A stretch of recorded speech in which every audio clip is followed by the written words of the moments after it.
예수님의 오심으로 교회가 시작되죠. 에, 구약의 성도들도 광야 교회다라고 표현하긴 합니다. 그러나 우리가 생각하는 그런 민족주의적인 교회가 아니라 지금 민족을 초월해서, 인종을 초월해서, 국적을 초월해서 지금의 교회 형태를 띠고 시작된 그 계기는 신약으로 우리가 봐야겠죠. 그리고 그 교회 출발은 예수 그리스도께서 오심으로써 시작이 됩니다. 자, 예수님이 오셔서 교회를 시작하죠. 그리고 최초의 교회 멤버는 누구였다고 그랬죠? 바로 예수님의 12제자들입니다. 예수님의 12제자들, 물론 호명되지 않고 성경에 기록되어 있지 않지만 그 외에도 여러 여인들이라든지 많은 제자들이 있었죠. 바울의 표현만 빌려봐도 500여 형제가 예수님의 부활을 목격했다라고 표현도 되어 있고요. 또 우리가 뒤에 보겠습니다만은 회심해서 이제 교회에 들어오는 성도들도 막 늘어나기 시작하죠. 그러나 시작점은 예수님이 12 제자들을 통해서 교회가 시작되었다라고 보는 게 맞겠죠, 그죠? 사실 예수님께서 이 제자들이 사역의 현장으로 나가게 교회로서 우리가 생각하는 교회로서의 어떤 왕성한 사역, 말씀을 가르치고 복음을 전하고 또 구제도 하고 여러 가지 병을 고치고 여러 가지 그런 사역들은 오순절 성령이 오신 사건 이후로 시작이 됩니다. 그러나 예수님이 제자들과 교회를 시작한 것은 이미 3년 전이었어요. 3년 전부터 예수님께서 제자들을 불러 모으시고 3년 동안 사실은 그들을 향해서 어떻게 보면 교회로서 또 제자로서 어떻게 살아가야 될 것인가를 훈련시키는 기간이었다라고 볼 수 있겠죠. 그런데 그들이 교회로서의 본연의 역할을 시작한 시점은 교회로 모여지긴 했지만 질이 멸렬했고 오합지졸이었어요. 그랬던 그들이 교회로서의 어떤 본격적인 사역을 시작했던 그 출발점은 뭐라고 볼 수 있다고요? 오순절 성령 사건입니다. 오늘 본문에도 예수님께서 성령이 오시기까지 너희는 예루살렘을 떠나지 말고 기다리고 있으라는 거예요. 왜? 먼저 성령 오시기까지 가서 복음도 전하고 니네 할 걸 하면서 기다리라 해도 될 텐데 그저 기도하면서 성령이 오시기를 기다리고 있어라. 딴 데 가지 말고. 왜 그랬을까요? 이유는 분명해요.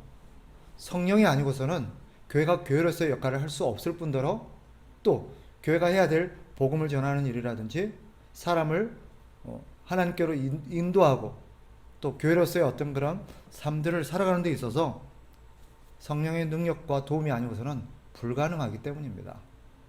그래서 성령이 오시기를 기다려라 라고 말하죠. 그리고 2장에 보면 비로소 성령께서 오십니다. 성령께서 오셔서 그들에게 역사하시죠.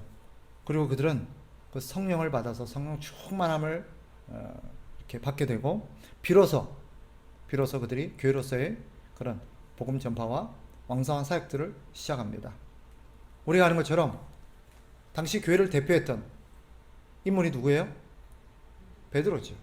베드로. 그래서 우리가 보겠습니다만 1장부터 나중에 바울이 등장해서 바울이 이제 사역의 전면에 나타나고 또 어떤 교회 확장의 전면에 나타나기까지는 누가 중심 인물이에요? 베드로가 중심 인물이에요. 베드로만 활동했다는 뜻이 아니에요.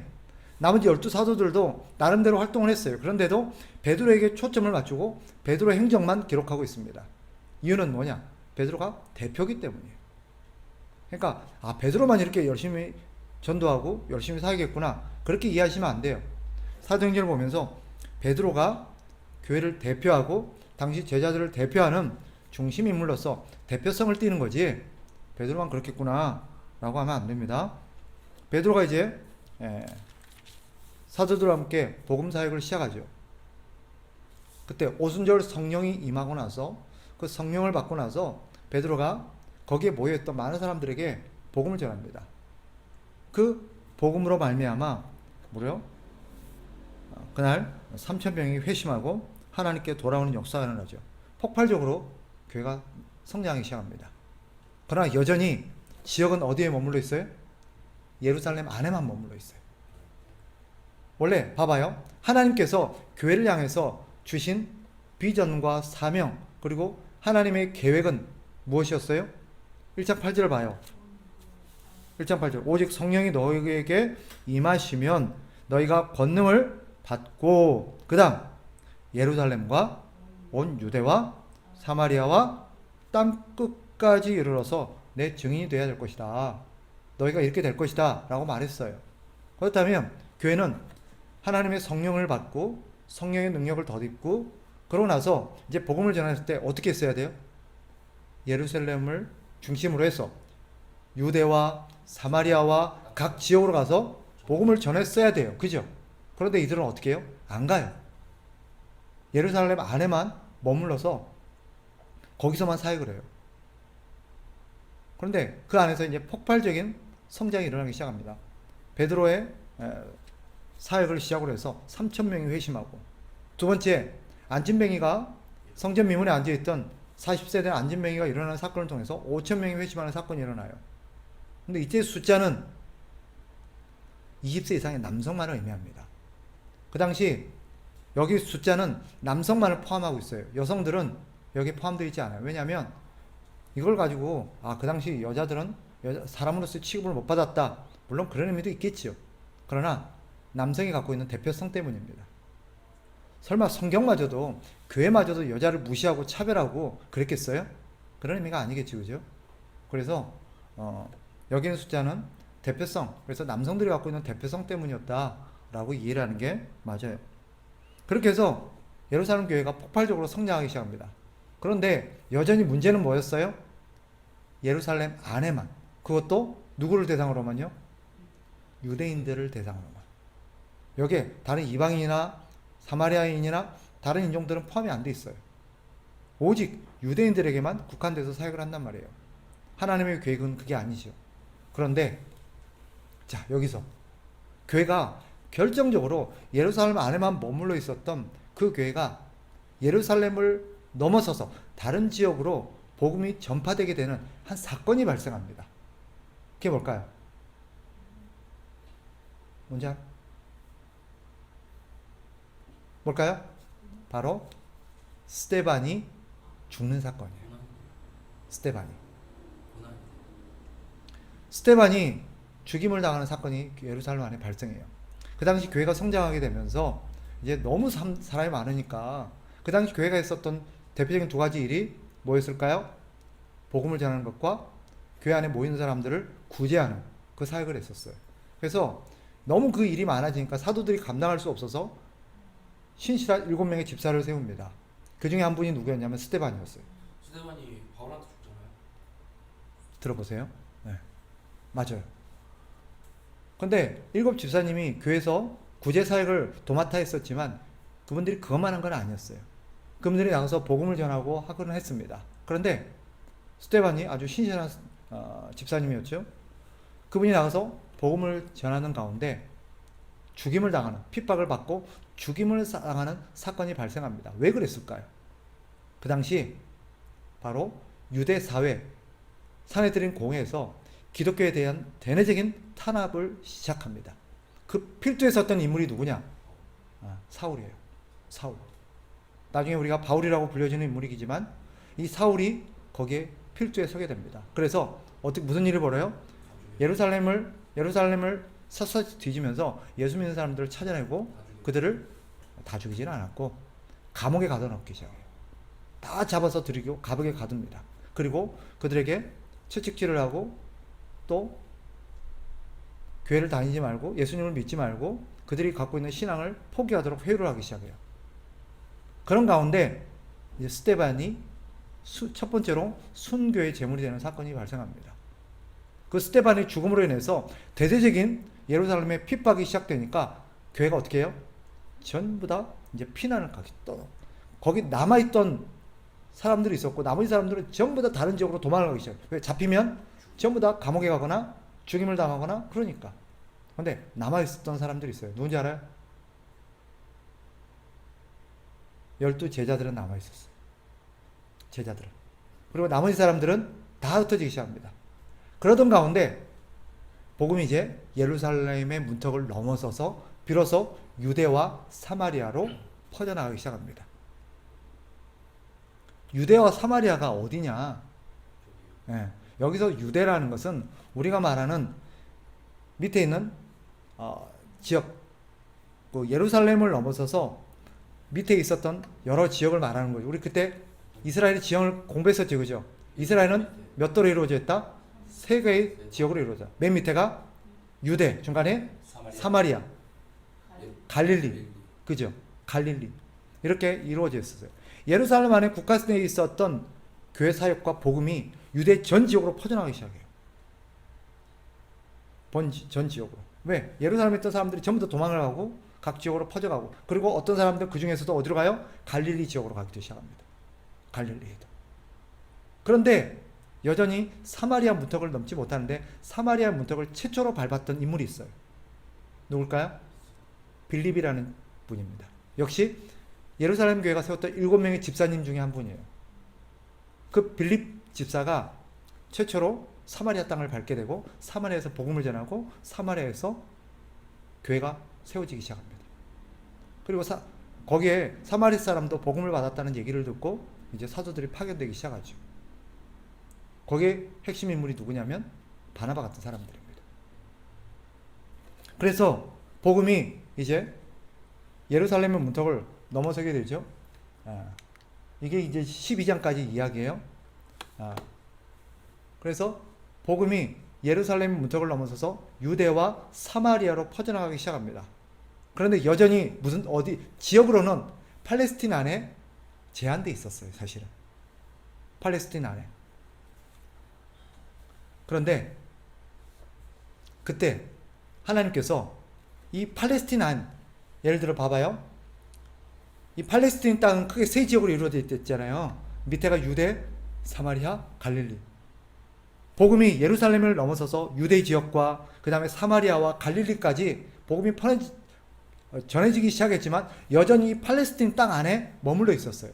다른 지역과 다른 나라로는 복음이 넘어가지는 못하고 있었어요. 그래서 하나님께서 이 복음이 팔레스틴 땅을 넘어서서 타 지역권으로 넘어가도록 하나님께서 한 사람을 준비시킵니다. 그 사람이 누굴까요? 사울이죠. 사울이에요. 하나님께서 사울을 준비시키고 사울을 회심시키는 사건이 발생하죠. 자, 그게 9장입니다. 사도행전 9장에 보면 그때도 사울이 예루살렘에서 대제사장들과 공회의 어떤 명령을 받아가지고 어디로 갑니까? 예루살렘에서 도망가고, 예루살렘 유대에서 도망가 버리고 멀리 이렇게 퍼져 있었던 그런 사람들을 잡기 위해서 여기저기를 가는데 어디를 가요? 다메섹까지 가요. 잡으러. 다메섹은 저 북부 지역입니다. 시리아 쪽에. 그래서 북부 지역까지 자기의 어떤 부하들을 데리고 그리스도인들을 체포하고 잡아들이기 위해서 다메섹 땅으로 가다가 길가에서 누구를 맞닥뜨리게 돼요? 예수님을 만나게 돼요. 그리고 그 순간 사울이 변화되죠. 변화되죠. 물론 눈도 멀죠. 그래서 그 순간에 사울은 시력을 잃게 되고, 나중에 우리가 아는 것처럼 또 아나니아가 나타나기까지 피장 누구죠? 다메섹에 누구 집이었더라? 한 집에서 이렇게 기도하면서 기다리고 있습니다. 그래서 하나님께서 아나니아를 보내서 그의 눈을 뜨게 하시고 사울을 향한 하나님의 계획을 말씀하죠. 내가 너를 이방인의 그릇으로, 이방의 빛으로 너를 선택했다. 너는 향후 이방인들에게 복음을 전하는 사람이 될 거다라고 하나님이 알려주세요. 그러면서 사울이 이제 한동안 바로 그렇게 가지 않고요. 사실은 우리 성경의 나중에 전체를 보면 바울은 그런 얘기를 듣고 나서도 한동안 자기 집, 원래 사울의 집이 어디 있었을까요? 사울의 집. 네? 다 지금 주가 왕인데요. 왕은 아니고 구약의 사울 말고 신약의 지금 사울이에요. 네. 자, 사울의 집이 어디 있었냐면 저기 길리기아에 다소라는 동네가 있어요. 길리기아 지방의 다소라는 지역 출신인데 거기에 집이 있었어요. 그가 예수님을 만나고 나서 아나니아로부터 그 얘기를 듣고 나서 그가 어디로 가냐면 자기 집으로 돌아갑니다. 그래서 2년 동안을 칩거예요. 그리고 그는 2년 동안 뭘 했을까요? 아마 어디서부터 잘못됐고 왜 이렇게 되었는지 아마 자기 신앙과 여러 가지 삶을 되돌아봤겠지요. 그리고 나서 거기서 앞으로 이제 자기가 뭘 잘못 알고 있었고 무엇이 옳은 진리이고 도대체 예수님이 누구고 자기에게 일어난 사건들을 아마 되돌아보고 있었을 거예요. 그런데 2년이 지나고 나서 자기를 누가 찾아옵니다. 누가 찾아올까요? 바나바가 찾아와요. 바나바가 찾아와서 그 당시 바나바는 저기 시리아에 수리아라고 불려지는 안디옥에서 교회에서 복음을 전하고 있었습니다. 그 교회를 맡아서 거기서 성도들을 가르치고 돌보면서 복음을 전하는 일을 하고 있는데 혼자서 하기가 버거운 거예요. 그래서 아마도 하나님께서 바나바에게 사울을 말씀하셨을 것 같고 사울을 데리고 와서 함께 동역하라고 얘기를 하셨던 것 같아요. 그래서 바나바가 길리기아 다소까지 사울을 찾으러 갑니다. 그래서 사울을 가서 사울에게 나와 함께 동역하자. 나와 함께 우리 주님의 복음을 전하는 일들에 함께 협력하자. 그리고 사울이 바나바를 따라서 저기 수리아 안디옥 교회로 가게 됩니다. 거기서 두 사람이 함께 협력하고 사역을 하게 돼요. 두 사람만 있었던 건 아니죠. 그 안디옥 교회에 여러 교사들, 지도자들이 있어요. 그 중에는 그 당시에 여러 지도자들이 함께 사역하고 있었던 것 같아요. 그런데 하나님께서 사울과 바나바에게 명령 한 가지를 내리세요. 그게 뭐냐? 이 두 사람을 그 안디옥 교회에다가 명령하시기를 이들이 기도하고 있는데 하나님께서 말씀하시기를 이 사울과 바나바를 따로 세워라. 이 두 사람은 내가 우리 식으로 표현한다면 해외 선교사로 내가 선택했으니까 얘들을 위해서 기도하고 얘들을 파송하라 라는 명령을 내리세요. 두 사람이 이제 복음을 전하기 위해서 이제 어떻게 합니까? 해외 선교를 시작하게 됩니다. 그게 바로 바울과 함께 이루어지는 선교여행이죠. 그러면서 이 사울이 이름을 이제 뭘로 쓰게 되냐면 바울이라는 이름으로 쓰게 돼요. 많은 사람들이 생각하기를 원래 사울이 본명이었는데 이름을 바울로 개명했나 보다라고 생각하는 사람들이 많이 있어요. 그런 뜻이 아니에요. 사울은 태어나면서부터 이름이 두 개였던 거예요. 사울과 바울. 사울은 히브리식, 자기의 모국인 히브리식 이름이고 바울은 자기가 원래 로마 시민으로 태어났기 때문에 헬라식 이름을 갖고 있었어요. 그게 바울이에요. 그러니까 처음부터 이 사울은 두 개의 이름을 갖고 있었던 거죠. 마치 우리나라 사람이 외국에서 살게 되면 이름을 두 개 갖고 있듯이. 그런데 왜 갑자기 사울이라는 이름을 쓰다가 갑자기 바울이라는 이름을 사용하게 되느냐? 이유가 뭘까요? 그것은 그가 해야 될 역할 때문입니다. 지금까지는 그가 계속해서 사울이라는 이름을 썼던 이유가 뭐겠어요? 자기가 섬기고 사역했던 대상이 주로 유대인들이었기 때문이에요. 히브리인들이었기 때문에 자기는 히브리인으로서의 사역을 했었고 히브리인이라는 것을 그저 내세웠던 거예요. 그런데 앞으로는 누구를 대상으로 사역해야 돼요? 헬라어를 쓰고 있는 로마 안에 있는 여러 이방인들을 대상으로 복음을 전하고 사역을 해야 돼요. 그러니까 헬라 사람들을 상대하고 이방 사람들을 상대하려야 되니까 어떤 이름이 좋아요? 당연히 헬라식 이름이 나은 거죠. 왜? 이질감을 아무래도 줄일 수 있고 같은 어떤 문화권, 같은 시민이라고 생각하면 훨씬 더 다가가기가 쉽잖아요. 그죠? 그래서 자신의 복음을 위해서 사울이라는 이름을 내려놓고 바울이라는 이름을 그때부터 쓰기 시작합니다. 그렇게 하면서 이제 선교행이 시작되는 거예요. 그러니까 교회가 그때부터 이제 확장되어져 가기 시작합니다. 그래서 우리가 보겠습니다만은 1차, 2차, 3차 선교행을 떠나게 되죠. 그리고 마지막 네 번째는 이제 바울이 체포되어져서 예루살렘에서 체포되어 가지고 로마까지 압송되어져 가는 네 번째 바울의 로마행이 있게 됩니다. 그것이 신약 성경 전반적인 내용들이에요. 그리고 그 모든 뼈대가 되는 것이 제가 사도행전이라고 말씀드렸죠. 그리고 그 다음에 나머지 우리 또 바울이 신약 성경 27권 중에 바울이 기록한 성경이 몇 권일까요? 네, 13권이에요. 13권. 27권 중에 13권이 바울이 쓴 거고 나머지 14권은 다른 사도들이 쓰게 됩니다. 이것을 그래서 다른 사도들이 쓴 것을 공동서신이라고 그래요. 그러나 중요한 것은 바울이 쓴 서신이든 다른 사도들이 쓴 일반 서신, 공동서신이든 간에 그 배경은 사도행전입니다. 사도행전의 역사 안에서 그런 서신들이 발생하게 되는 거예요. 그래서 앞으로 우리가 이 3차에 걸친 선교 여행을 우리가 살펴보면서 사도행전의 역사를 우리가 쭉 훑어보게 될 거고요. 그 다음에 그 가운데서 어떤 서신들이 쓰여지게 되고 그 서신들이 왜 쓰여지게 되었는가 하는 내용들을 우리가 좀 살펴보려고 합니다. 자, 정리해보면 오늘 우리가 여기 보면 교회가 시작되어지고 이제 교회가 확장되는 시기가 있어요. 교회가 시작되는 시기에 그것은 교회가 이제 뿌리를 내리고 교회가 교회로서의 어떤 위용을 갖추고 교회가 교회로서의 어떤 역할들을 시작하는 시기를 말합니다. 그 시기가 사도행전 1장부터 12장까지 내용이고 이때 중심 인물은 누구다? 바로 베드로다. 베드로. 그리고 교회가 확장되는 시기에는 중심 인물이 이제 바울로 바뀌게 됩니다.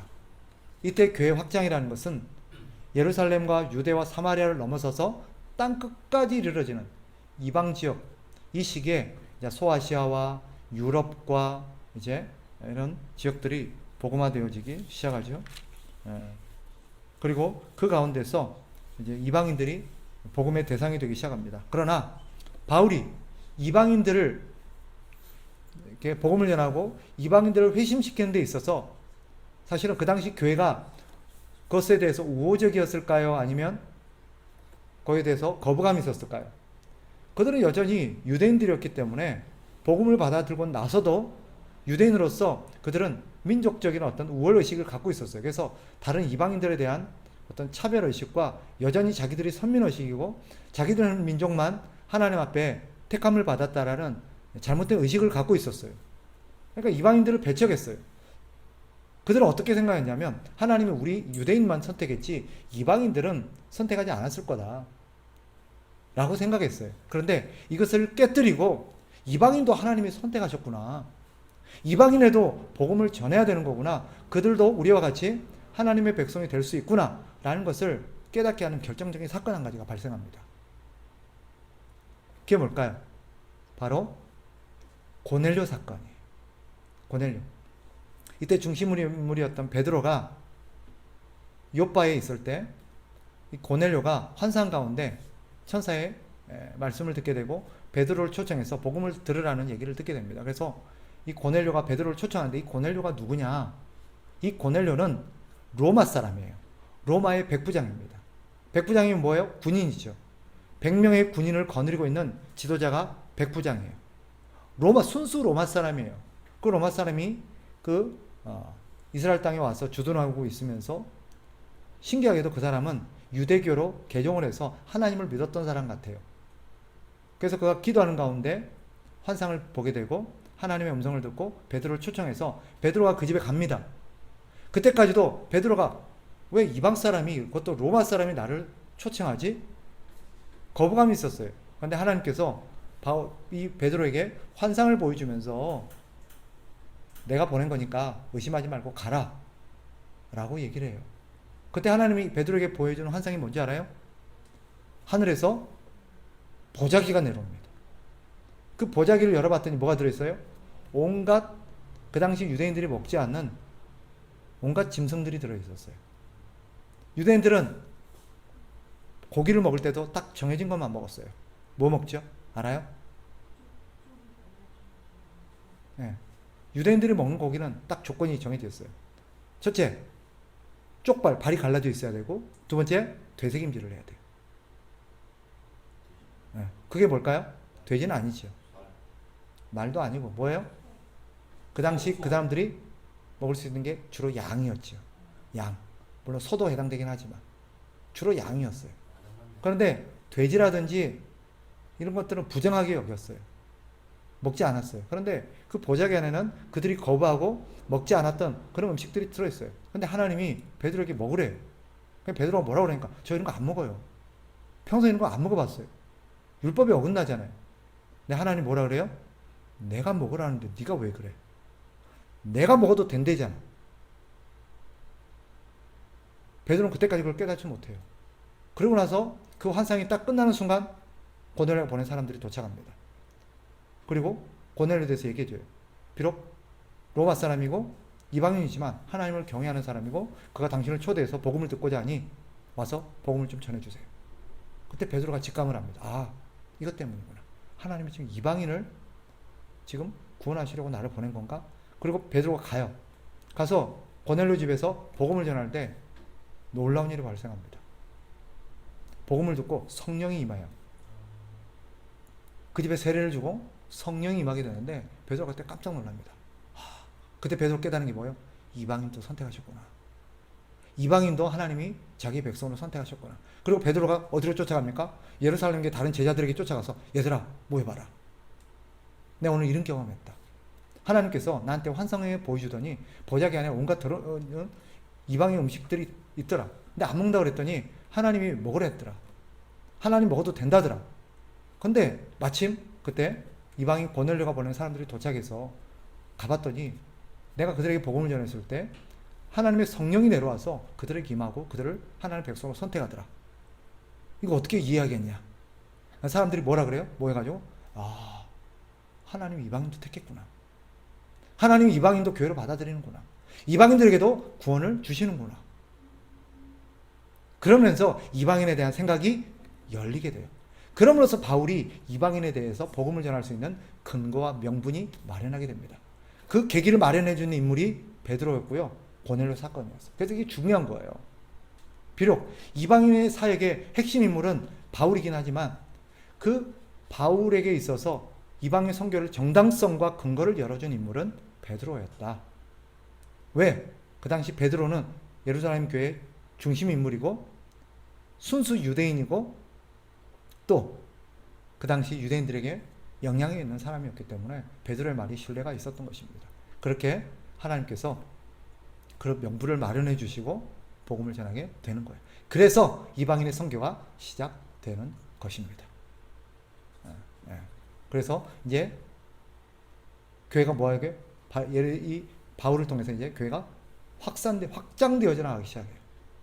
아시아부터 해서 유럽까지 복음이 점점 확장되어지는 과정이 네 개의 어떤 바울의 복음 전파 여행을 통해서 시작된다. 이것이 이제 사건의 전말입니다. 우리 다음 주에는 이런 복음이 1차, 2차, 3차 선교 여행을 떠나는 이야기와 그 가운데 어떤 에피소드들이 있었는지를 살펴보면서 왜 어떤 서신들이 기록되게 되는지를 살펴보도록 하겠습니다.